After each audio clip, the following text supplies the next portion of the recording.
Hello, and welcome to Mertz Taggart's Behind the Curtain webinar. I'm Corey Mertz, managing partner here at Mertz Taggart. We are a healthcare services, mergers, and acquisitions firm that specializes in representing owners of home-based care companies. And a big part of our mission as sell-side advisors is helping clients not only maximize their agency's value, but also secure the best possible outcome when they ultimately transact. And so, as part of our commitment to helping educate owners on building value, we've created this webinar series to tap into the insights from some of the top home-based care buyers across the country who are actively doing transactions. So today we're joined by a friend of mine, Rich Tinsley. Rich, I've known for, I don't know, 16, 17 years now. Rich is the Chief Development Officer at Help at Home.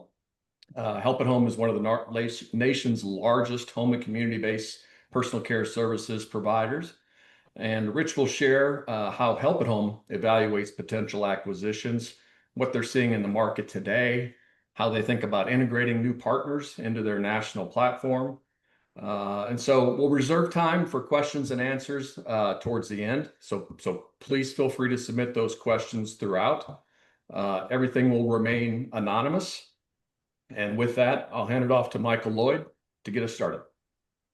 Thanks, Corey. And Rich, thank you so much for joining us and being here today. For our viewers to start, maybe tell us a little bit about your background and your journey with Help at Home.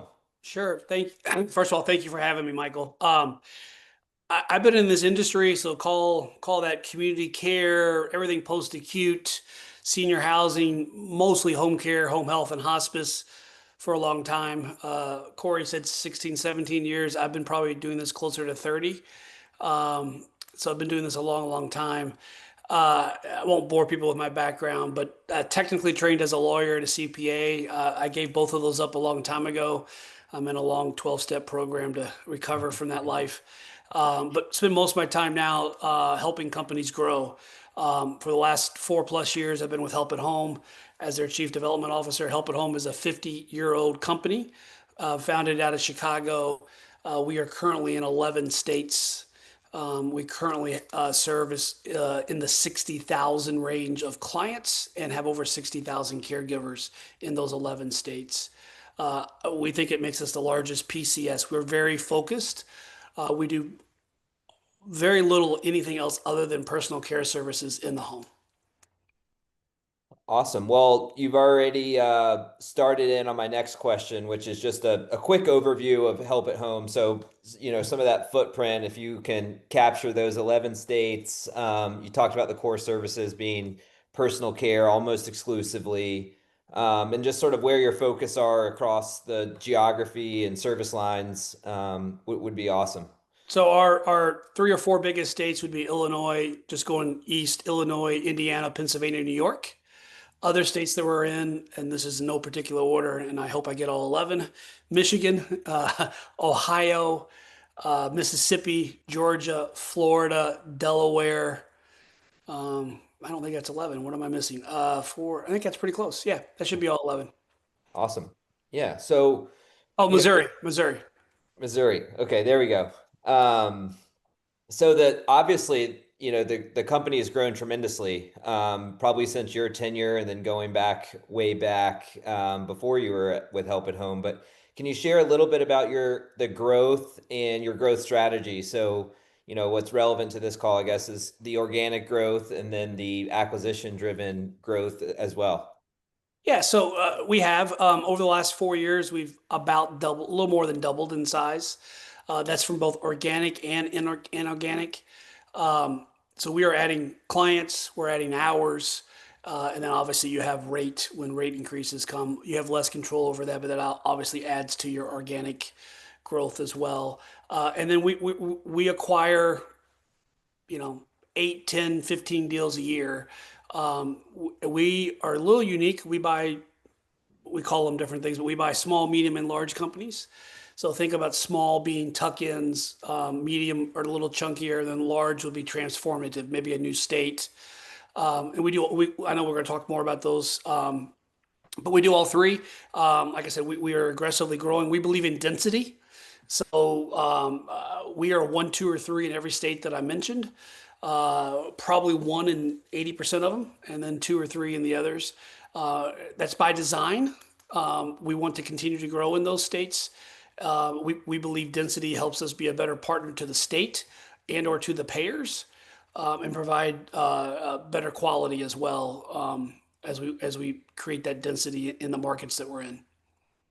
Awesome. Awesome. So it's a great segue into my next question because what you hear all the time is that home care is very local business, right? So I'm sure with that density you kind of get that feel a little bit, but as you grow nationally, what does integration mean at Help at Home? So how do you ensure quality and local culture are preserved at that national scale? And maybe one of the answers is that density, but just curious, where you would expand upon that. Yeah, so I mean, density is important for a lot of reasons, but when we look at integration, it all depends on what we're integrating, how big it is, and where it is. So if it's in an existing market, we're gonna try to make it look like us as fast as possible. If it's our current service line in an existing market, most of those are asset deals, and we switch to our name relatively quickly. Uh, when we integrate and the way we look at our businesses, there are generic terms, but think about it as front office, client or customer focused, caregiver focused, and then think about it being back office. Um, we try to, I'll use the word centralize, but we try to centralize the back office or make efficiencies out of that.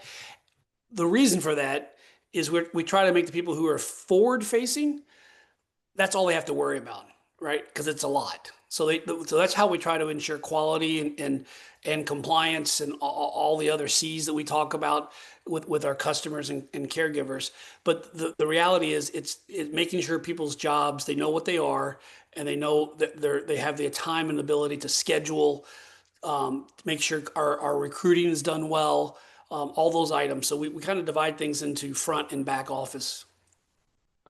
Awesome. And I would imagine that through that integration that a lot of those front facing or client facing local folks get a big burden taken off their back as far as some of the things that Help at Home can centralize. And it's probably, Yeah, 100%, Michael. I mean, that's the whole purpose, right? You think about it, the old branch manager had 100 things on their plate. We're trying to limit that so they can focus on what they want to do anyhow and yeah, not worry about real estate questions or billing. All of that is that. And that doesn't mean we eliminate jobs necessarily.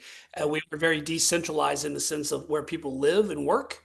It just means those functions are centralized in our back of the office, right? So, but we tend not to eliminate a lot of jobs when we do acquisitions. We're a growing company, and we need those positions to continue to grow. awesome. We need those people to fill those positions to continue to grow. Right. Very cool. All right. So the next sort of set of topics here is just going to kind of look more specifically at the acquisitions and how you all evaluate these acquisitions. So, obviously you've completed a significant number of transactions over the past couple years. So let's talk a little bit about what drives those decisions. So if you had to put them in a nutshell of three or four attributes that you look for in an ideal home care acquisition target. I know you want it all, but if we could narrow down those three or four, what would you highlight? If we talk about compliance, caregiver retention, market density, some of the big hitters. But if you had to pick three or four of those that ultimately make a great target for Help at Home. Yeah, so let's talk about the target specifically first, then we can talk Yep. about states and Yep. other things. But so for a target, and this could differ a little bit, small, medium, and large, depending on how big you are, and that's a relative term depending on the market or the state that we're in. Sure. Culture is on any size acquisition. Culture is the number one thing we look at. The issue with culture, it's not an issue, but it's hard to measure, right? Sure. So we're looking for someone that is caregiver and customer or client focused. We are very focused on customers and caregivers. We believe that our business is very, very hard, It's a difficult grind every day, but the reality is the P&L, the way we make money is pretty simple, right? You staff hours and you bill them. So the secret behind that is the culture and being caregiver and client focused. So we try to make sure that our sellers um, are that as well. Some people get in the business for the wrong reasons, but we want to, and that tends, we have poor culture from the top that tends to bleed down into all of the, even down to the caregivers. Um, so we look for that first. And then the second thing we look for is, I'll use the word compliance. That's a little bit of a misnomer because it does include compliance on the clients and the employees for hiring and all the regulatory pieces. This is a very regulated business. It can be very different state to state. And we do audits or audits. We do review uh, caregiver clients, their files, and make sure that they're doing what they're supposed to do. That does not mean a mistake rules you out, right? What it means is we want the intent to be good. We want the intent to be compliant. It almost goes back to the culture piece. So the second piece is tied to the culture. We want people to want to be compliant. We want them to do their best. We understand people make mistakes. Things are overlooked. We understand this business is a grind, and sometimes staffing the shifts or takes precedent over some of the other things. But we want to make sure the quality is there. And then the last piece, and this, if you meet the first two, it helps value. And then the third piece, we look at the economics, right? Obviously, the better the economics, the more money that runs through the P&L, the value changes. So we look at those three big categories when it looks at the target. Michael, there's obviously, when we look into states, we look at state stuff. There's other things we look at it going into different markets, but we're in our existing markets. So that's what we focus on, what we call tuck-ins. Yeah, absolutely. I'm curious a little bit on just sort of that first piece, that culture piece that's, a little bit subjective, right? So it's like you said, hard to measure, but I would imagine that you all can get on a call with an agency owner or seller, and that probably jumps out at you subjectively pretty quickly within the first, intro of what the seller's motivation is, and how focused they are on what things. Yeah. Yeah. One of the things we do on our first meeting is we want them to tell their story. Why did Right. they get into the business? Why are they getting out? What did they find hard? It's okay that they want out. This is a hard business, and there's a lot of regulatory change every year.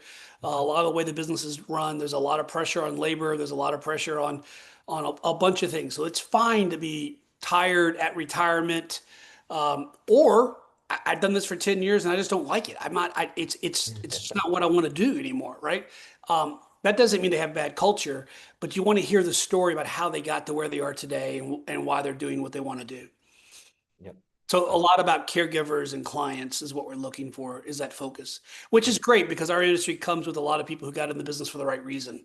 They have a individual, they have a mother, they have a father.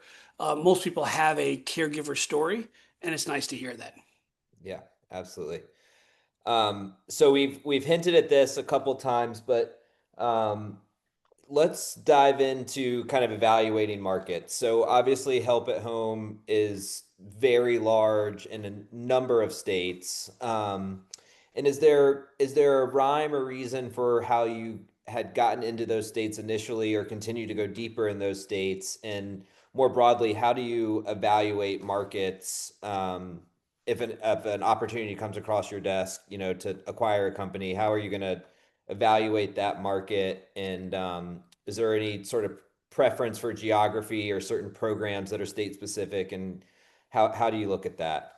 Yeah, so we're in 11 states. In the future, I would imagine we're in 15, 20, 25, 30 states at some point, right? I don't ever see a world where we're all 50 states. But we want to grow those markets. Each state has a unique things that make it up, right? So the payer involvement, is it managed care? Is it not? Are they supportive of home care? I mean, there's a bunch of factors in every market that get you more or less comfortable with the stability of that market, right? Do they tend to have rate increases over time? Do they tend to base them on what pay, if they have mandatory pay rates, and how those all hang together? So there's a look at the state from a reimbursement state as your partner. perspective, and we like stability, or at least a plan. It's okay to have changes. Some of our best states change every so often, or they implement improvements to what they're doing. Perfectly fine. We like that, but the more stable in the way it's planned, other states um, tend to jump around a little bit, and that makes it hard for us to get our density and do what we want to do. So that's the state side. Then we also look at labor and pricing, right? Can we be successful? We look at recruiting as gravity. Hiring caregivers is never going to be easy. We hire thousands of caregivers every month. And the question becomes, can we do this in this market, and can we get the density, right? So the first acquisition may be a good acquisition, but can we double that or triple that, and how long will that take in that piece? And so those are the kind of the factors in new markets. Yeah. I'm curious a little bit about one of the pieces that you mentioned there is just sort of the reimbursement changes and a lot of the programs that you're in, Medicaid, VA, some of those, can go up and down, year to year, right? So how do you, how do you look at the reimbursement changes? It sounds like you'll zoom out and look at it just over a longer period of time than just, any given year. But, right now on the 15th of October, we're anticipating new rates for all the states in Medicaid, all the states for VA, in the next couple of months. So if you were evaluating an opportunity right now, how would you kind of go about understanding, changes that could happen up or down on a rate, in the middle of evaluating a deal or a market? So if they're legislative already into effect, we'll add that in, positive or negative, right? So that's positive for the seller typically, because you're typically talking about rate. We rarely see rate decreases. I mean, it's just not. But if you have a legislative rate increase that's 90 days away, we'll typically give you credit for that. Um, so obviously our valuations are historicals, but we try to take a forward-looking lens about what's going to happen. Stability is more important than having huge rate increases. And then what's even more important is that state or the payers in the state, if it's managed care, have a desire to partner, right? We prefer people who want to, our conversations want to be, how do we get the best care? How do we keep people at home the longest? How do we get them the services in their home they need, whether it's us or not? Think about us, we are the trusted advisor to our clients. We're in the home on average 4 years. We're in there 22 hours a week on average. So we're truly in the home. We're not episodic. We don't hop in and hop out and do surveys. We're there every day helping the client. So how do we partner with the state and or payers to say, okay, help us do things this way? It might be a rate increase, but we're providing more services, or it might just be, help me do it this way, and this is the savings, and this is how we can, how we can provide more services for more people at the same reimbursement, or just having, it's not beating your fist on the table about, I need more rate to recruit people. That's not the approach we typically take. Gotcha. Quick Gotcha. question, Rich. You mentioned rate stability is really more important for you guys than big rate increases, and it reminded me of something. We've seen this from time to time. There are certain pockets, certain payers, and certain pockets where the reimbursement is really good, right? And in some cases, the margins are let's just call them really strong. Some cases, 30% or more, right? How do you guys look at opportunities like that? Is that a positive thing? Is that a negative thing? Is it, does it seem risky? And I know I'm, kind of big picture, look at each one individually, but generally speaking, how do you look at some of those really high margin companies, assuming they're doing everything correctly, right? I mean, if they're Yeah, there's windows a lot of times when states give rate increases where the pay rates don't immediately go right to where they need to go, right? So you'll have excess, you'll have margins higher than normal. When you start talking about 20 to 30% margins, those aren't sustainable, right? Long term. And so we're not in this business for a year or 3 years or 5 years. So we'll look at this as, okay, what is the pay rate and what will it be? Will we give you some credit for it? Sure, because that's the environment we're in today. But if the pay rate, if the bill rate starts January 1st, but we know that, there's going to be mandatory increases on pay, or we're just going to raise pay over time. Typically, pay rates balance out, call it 80% of bill rates, right? So I mean, we just look at it, we try to be holistic and not get too excited one way or the other.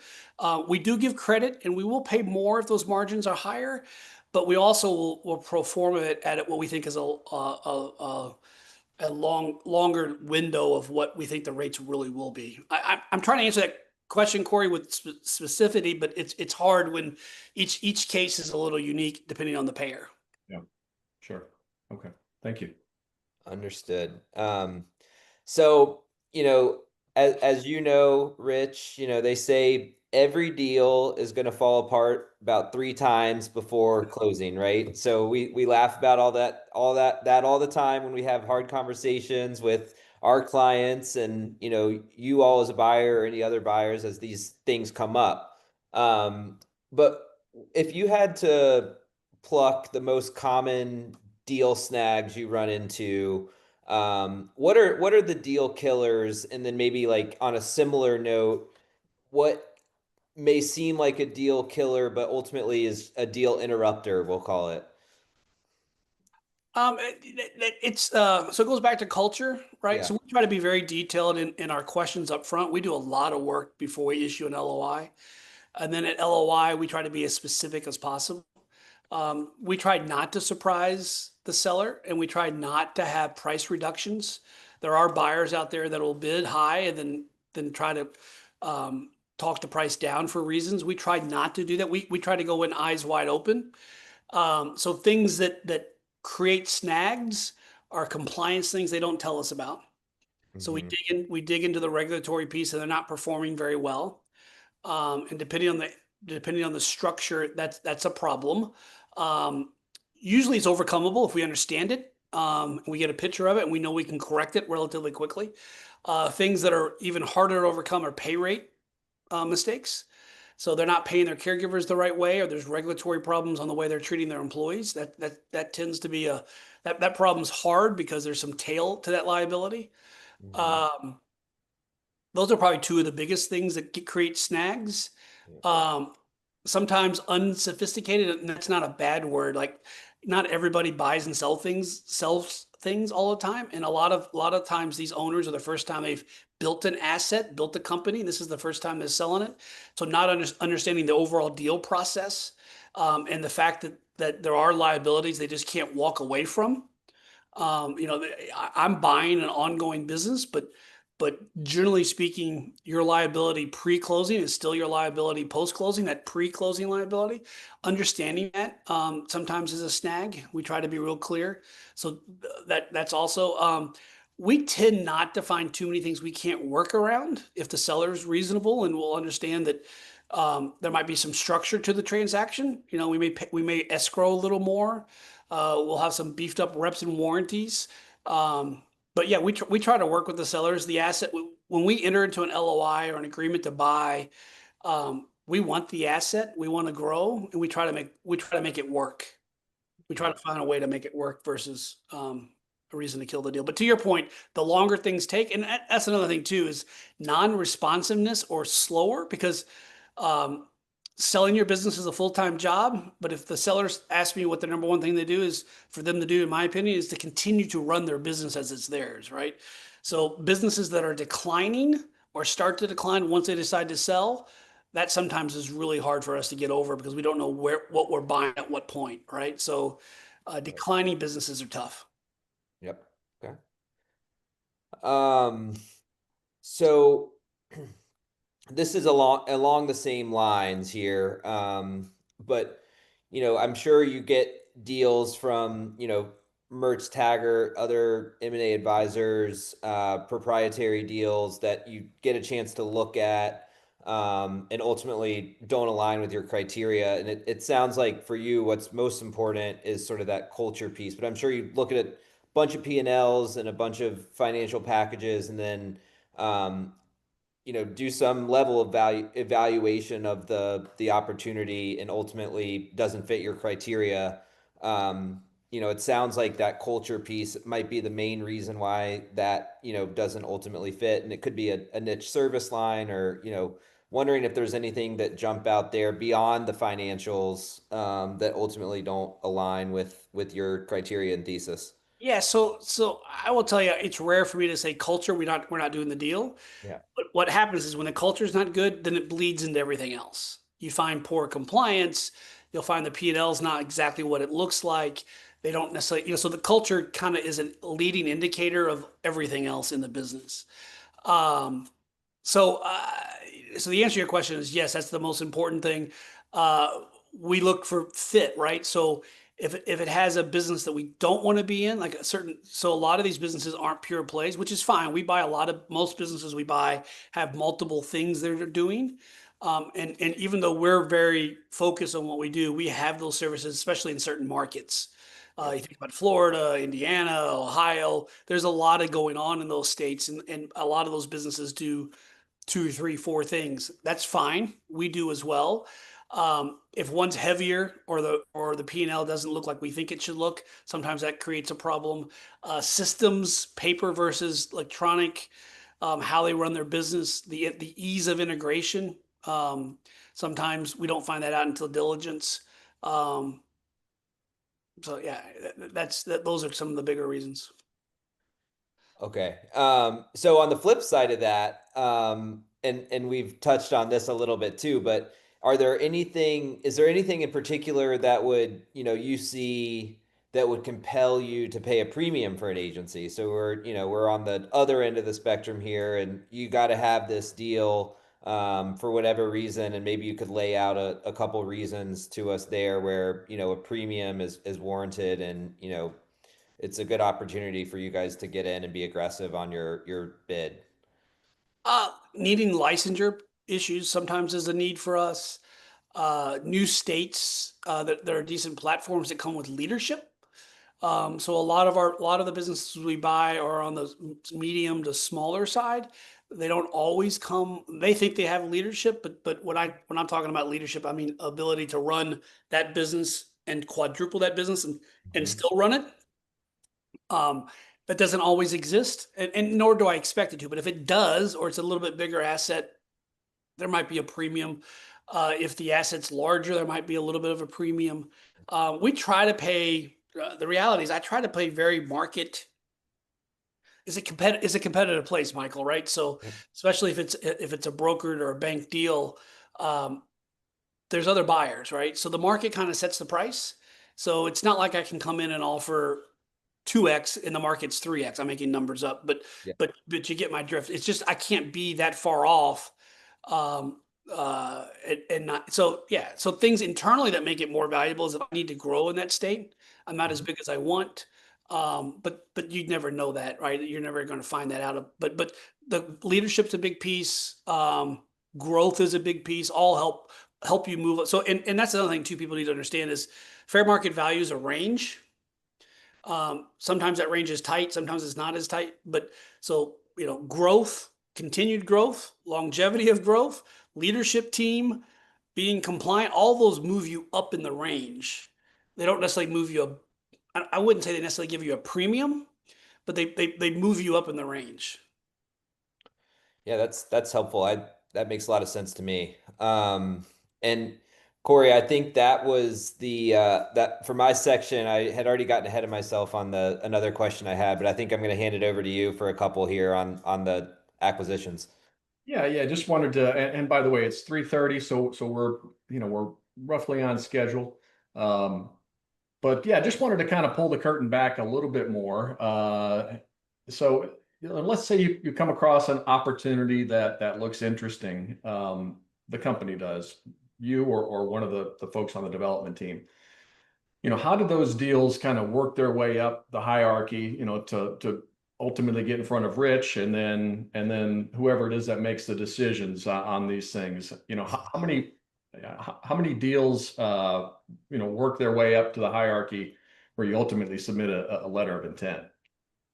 We look at a lot of deals. So I'm trying to think of the easiest way to understand. So we look at more deals than we can do. We look at more deals than we want to do, right? But you're trying to find the right ones. Uh, and we as a company, I think we do some things that are a little bit different. We do a lot of work up front. So I have a decent sized team. Think about it as being 6, 7 people. Um, they look at a deal, they review it, they show it to me on a weekly call. I ask questions, they find out answers. That can go on depending on how quickly the seller is responsive and the answers they get. That can go on for a week. That can go on for months, Corey. I mean, that it all depends on their speed of that. This is all pre-LOI, right? So we're exploring, kind of think about it as dating, right? We're just trying to get to know each other. We want them to know more about us as well. I always think I'm the best buyer. I think I pay a more than fair price. And I think I give their clients and caregivers and all their employees, I give their caregivers and all of their employees more runway to grow, just because of my size. So I want them to understand who we are and what we want to do with their asset. Um, so if that goes at a normal pace, I would say the average is a week or two. And then we start talking about value. Um, that initially comes out of my mouth to my team. We agree on that. We also do something that's a little unique is we get pre-approvals for our LOIs internally at the level that we have to have post or right before closing approvals, right? So we don't wait to the end so if it's a huge deal, like a transformative large deal, my board would approve that, right? I don't wait for a 90-day process to show that to my board. I would show that as quickly as possible and give them. So I'm owned by a group of people, and we do weekly updates that are just me. So I'm showing them transactions, so they come along the ride, right? So there's no surprises when it comes time to sign the definitive agreement to close the transaction. All of my approvals are already done. That's just putting ink on it for us. That's unique from some buyers. They're actually development teams will actually work it up and then go get approval. Where I get approval at the front to do this, and as long as everything comes out to what we think it is, then the final approval is really a non-event. Time frame, we're really unique on the smaller deals that are tuck-ins. We're trying to do them in 30 to 60 days. That's from beginning to end, like from I meet you to a checks in hand, or at least a purchase agreement signed. Some states have a notice period, and some states have other chow requirements that can prolong that. I would tell you on the large size or the larger size, we target somewhere between 70 and 90 days for that window, then depending on the state. That's just because it's more information. A lot of times there's third parties to go through. That answer your question, Corey? Is that the direction you were going on time? Yes. Yeah. Yeah, no, that's perfect. Yeah, thank you for sharing that. And just a follow-up question, and you may not know the answer to this, but and maybe you guys do track this, but roughly how many opportunities will your team look at for each letter of intent that you submit? Do you know the answer to that? Is it 10 to 1, 15? It's somewhere between 5 to 1 and 10 to 1. It depends on the market Okay. and the deal, right? So if you're looking at smaller deals, bigger deals it's probably 10 to 1. I look at a lot of, and you also got to think about. So back to Michael's question about geographies, part of what we do is opportunistic, right? So I want to grow in state X. I want to grow in Indiana. Well, the Indiana business may also have a Minnesota part to it, right? So the question becomes, okay, do I want to be in Minnesota?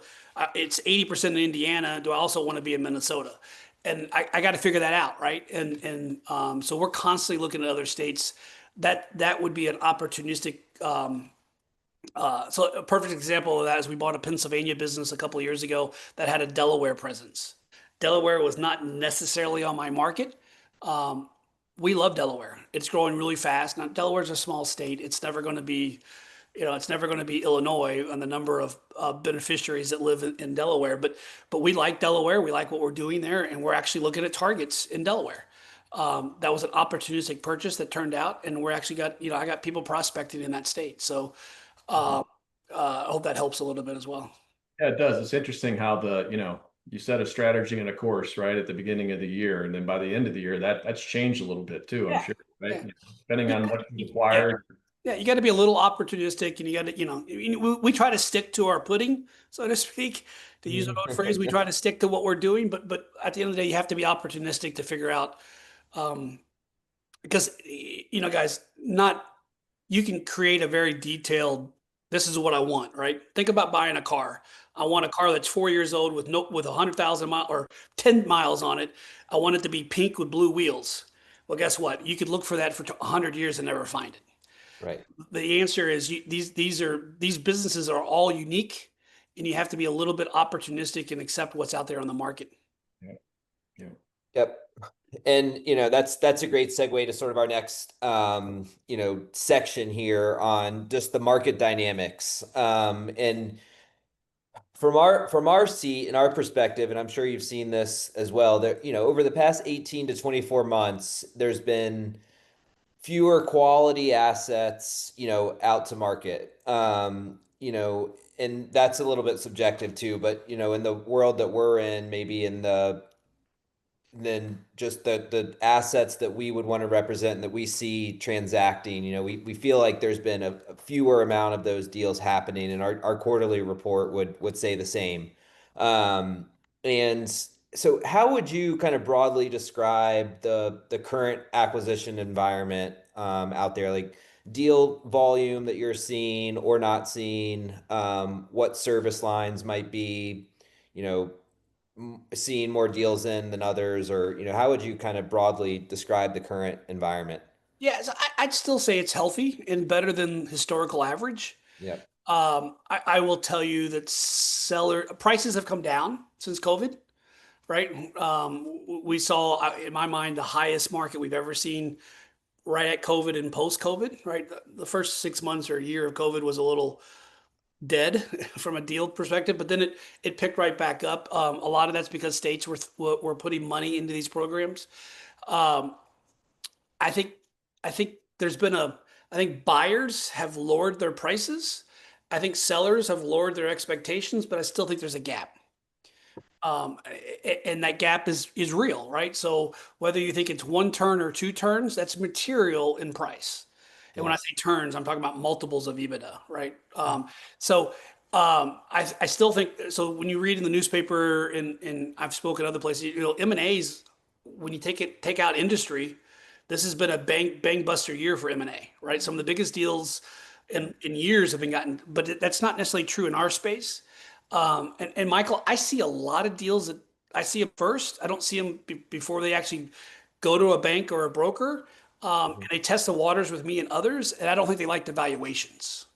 Okay. So I think people are still waiting for that idea that the numbers are going to come back to whatever they're looking for, right? I don't want to give valuation guidance because, as you guys know, that's really hard to do without knowing the asset intimately. So I want to make numbers up. But if people think something's worth 3 times and I'm offering 1 times, I'm just making these numbers up. I'm not sure it ever gets back to 3, right? Right. So I tell sellers all the time, this is still a good valuation market, and I'm not sure we're ever going to see what it was like right post COVID or right at COVID, right? I'm not sure those ever come back. That may have been a once in a lifetime for us. And when you look at 20 years before and you look at now, those valuations, there's just a gap there. So I don't disagree that there aren't those. I wouldn't say they're not coming to market or they're not coming to market privately. They're just not closing. They're not finding buyers because there's still that gap on price. Now I will also tell you, and I'm sure you tell your clients the same thing, price is just one out of 10 factors. All right. It may be the most important factor, but certainty of close, ease to close, time of close, all of those are highly important when you're picking a buyer. But if you can't get the right valuation, it's tough. And the days of people getting COVID and post-COVID valuations, I just don't think that's ever going to come back. Yeah. We're still Makes sense. above historical. I think we're still above historical norms in this business. Um, I agree with you on that part, Rich, by the way, still above, and I've been doing this for, selling home care agencies for 18, 19 years now, and you've been doing it longer than I have. People ask me all the time, yeah, certainly we saw a bubble in 2020, late 2020, 21, maybe even a little bit of 22. And it's come down since then, but it's still historically strong. Yeah. Still. Sure. And you get buyers out there. It's just people. And if I was selling, I'd want to maximize my value, right? You get one chance to maximize it, right? So, but the reality is, if they're not careful and they wait too long, it may come down more, right? So think about all the things that have happened since then. You got the 80/20 rule. You have all this. You have the new stuff with the new administration with cuts, potential cuts. When do they take effect? What is the effect? Home health, and I don't want to pretend that I'm super up to date on all the home health side, but they've been having valuation issues because of the cuts that are coming the last couple of years and this year. Um, Mhm. that's just hurt deal volume, right? Because it's the uncertainty that hurts the deal volume. No, it's not necessarily the cut. If we knew what the cut was and what it's going to be and then what it looks like post, it's easy for somebody to model that and put the right valuation. And then it's just a matter of time for there to be a alignment between buyers and sellers. When things are changing, that uncertainty just creates it's hard to pull the trigger.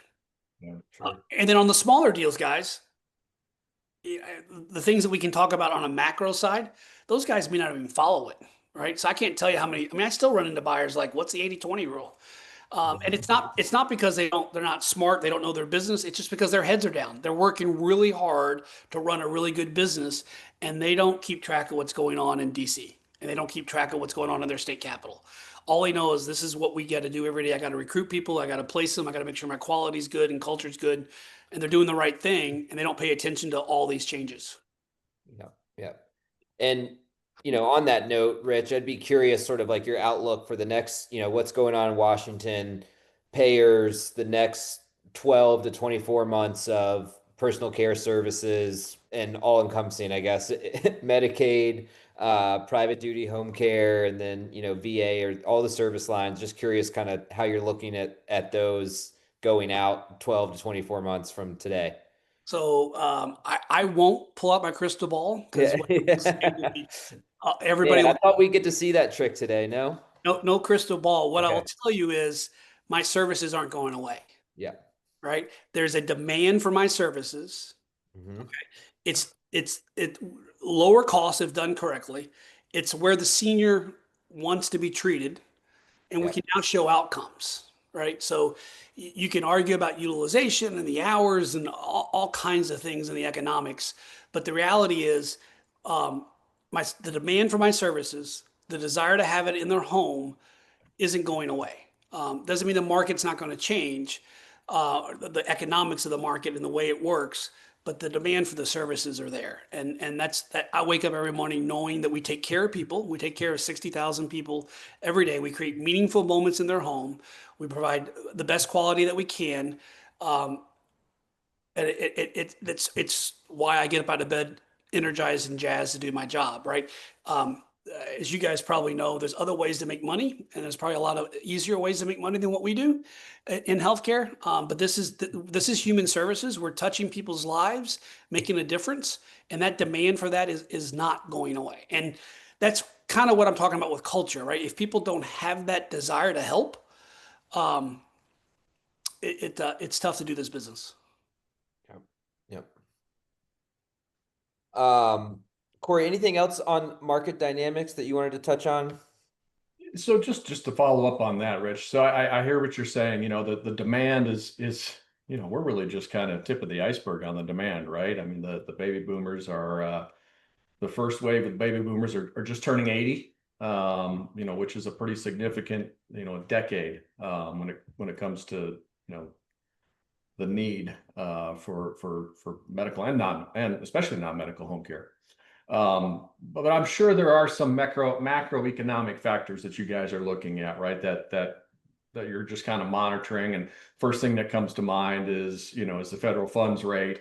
Don't know if that quarter point reduction and potential other reductions are going to move the needle for you guys. Curious to hear your thoughts on that and anything else that you guys are kind of paying attention to. Yeah. So Corey, there are macro items that make it easier for us in our balance sheet.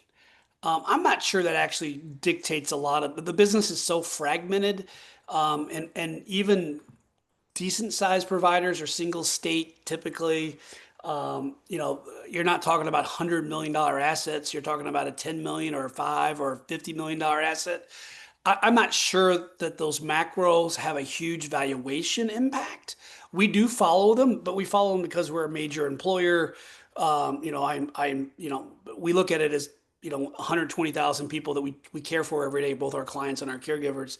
And some of those factors influence the health of our business, the investor appetite in our business at our scale. It doesn't necessarily dictate whether or not I pay 4 times or 5 times. That's really more on the margin of the business. Obviously, there's an economic, I don't want to call it break even, but there's an economic piece when the higher the rates go, the harder it is to hit certain hurdles. But that's really not what drives this, right? So, um, once again, even though rates are higher, they're at historical norms or lows. They're not as low as they were from 4 years ago, right? But generally speaking, it's not like we have 16% interest rates. Right. So those factors are important. They're important to us. I got people, my peers on my team that work, my CFO, some of my investor relations people, they worry about stuff like that way more than I do from a macro perspective, the impact on us and our ability to do things. But it doesn't really dictate price a whole lot when it comes to Yeah. most of our acquisitions. If we're going to do something that's transformative and buy somebody our size, yeah, that's probably a bigger factor, just because of the financing of it. Remember, I buy most of my things off cash. Right. Right. Right. Okay. Yep. Yeah. Okay. Yeah. So the banks are gonna be diving into those things if you're on some of the larger transactions. That makes sense. Really large ones, not. Yeah. Or lenders, I should say. Yeah. All right. The last section here, Rich, and then we'll cut over to some Q&A, but just wanted to talk broadly about, we've talked about your evaluation of these opportunities that you look at and, some of the stuff you're looking at pre-LOI. Maybe we'll fast forward to you're under LOI, you've got the deal closed, and now it's time to integrate these businesses and just trying to understand what that looks like and what your playbook is with Help at Home on the integration side. I know that a lot of owners and sellers, that's something that's really important to them as far as like what happens to this business when I step aside, and would just be curious if you could speak to that integration on from at Help at Home. So, well, there's always some integration. The smaller the asset, in market assets, typically integrate very quickly, like days and weeks post closing. Typically, the name becomes ours very quickly. Newer markets, larger assets, there'll be a transition. So all of our stuff is company owned. We own everything that we do. Nothing's franchised. We like our name. We like our brand. So we stand behind what we do. So we typically over time, if it's a medium sized transaction or larger, we're not going to rip that band-aid off immediately, but there will be a transition on the names. Sometimes both names will stay for an indefinite period of time if there's a lot of market pieces to it. There are certain things in the back office that we move faster because we think we're better at it. Recruiting's one. I don't want to say we have that nut cracked because it's a very hard nut to crack, but we work really hard at it and we have resources behind it that most companies don't. There are other things with RCM where the billing and the collections that we try to move so we can understand and control and know when there's issues. A lot of the forward facing stuff we can be slower at moving. Our op model is not always exactly the same as everybody else, but what we don't want to do is hurt the business. So if the business is growing, the first rule is no, don't do any harm. Right. So like that we abide by that as well. So the pace and the level of integration depends on existing versus new market, size of the asset, and to be honest with you, how good we do in that market, right? If we really are doing well, they'll transition faster. Did that answer your question, Michael? I mean, I'm trying to be specific without. Um, No, absolutely. I think as you alluded to earlier, like a lot of founders in this industry or owners that are, looking to exit ultimately their business something that's foreign to them and gives them a lot of anxiety going into the process is what happens to my team, my people, the brand, my, kind of my legacy of this business that I built. And I know it's different for every buyer on how all that goes. So, So um, one of the things I try to tell people is I don't have a barn full of good people. yeah, I'm looking for, so the assets that we buy are really clients and caregivers, right? I mean, that is the business. It's all goodwill around the way they treat their employees and their caregivers. Uh, sure. and that includes their office staff, right? Their support staff, administrative staff. Don't always have the exact same job for somebody. We don't ever lie and say your job's there forever.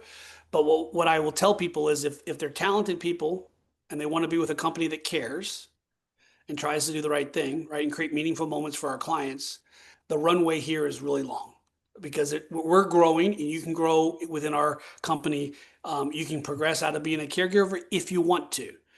You can progress in your job if you want to whatever level you want within a city, within a market, within the whole country. So that should be and we value our employees more than anything. Yep. And I remind, our clients and sellers of that too, these larger, companies that are the acquirers and the buyers in the space, they're buying your business because it has been performing well and your people are doing what they need to do and they're taking care of the business and it gives all of those people more opportunity to excel in a larger organization in most cases. It's a very people-centric business and you're, as you mentioned, you're looking for people and you need in most cases that business to keep performing how it's been performing and what you bought. So, um, you know, I think that's a great answer. Thanks, Rich. So we've got about, a little over 5 minutes left here. Corey, any kind of final questions?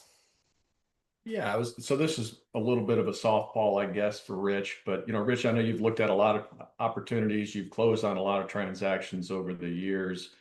Some cases you're sourcing those transactions yourself. In some cases they come to you through an advisor or banker like Mertz Taggart.